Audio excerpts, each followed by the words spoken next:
ऐ खुदा, मुझ पर रहम कर, क्योंकि इंसान मुझे निगलना चाहता है। वो दिन भर लड़कर मुझे सताता है।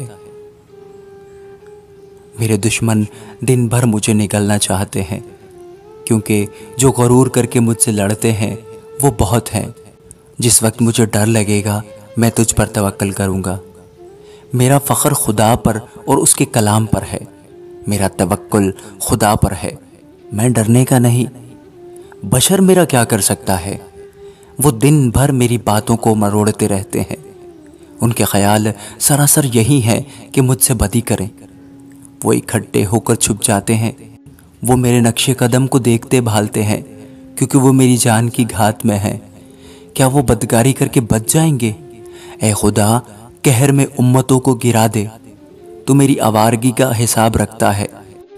मेरे आंसुओं को अपने मशकीज़ा में रख ले। क्या वो तेरी किताब में मंदर्ज नहीं है? तब तो जिस दिन मैं फरियाद करूंगा मेरे दुश्मन पसपा होंगे। मुझे ये मालूम है कि खुदा मेरी तरफ है। मेरा फ़ख्र खुदा पर और उसके कलाम पर है। मेरा फ़ख्र खुदावंद पर और उसके कलाम पर है।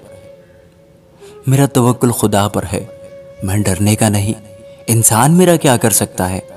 ऐ खुदा, तेरी मन्नतें मुझ पर हैं। मैं तेरे हुजूर शुक्रगुजारी की कुर्बानियाँ गुजरानूंगा, क्योंकि तूने मेरी जान को मौत से छुड़ाया। क्या तूने मेरे पाँव को फिसलने से नहीं बचाया, ताकि मैं खुदा के सामने जिंदों के नूर में चलूँ? आमीन।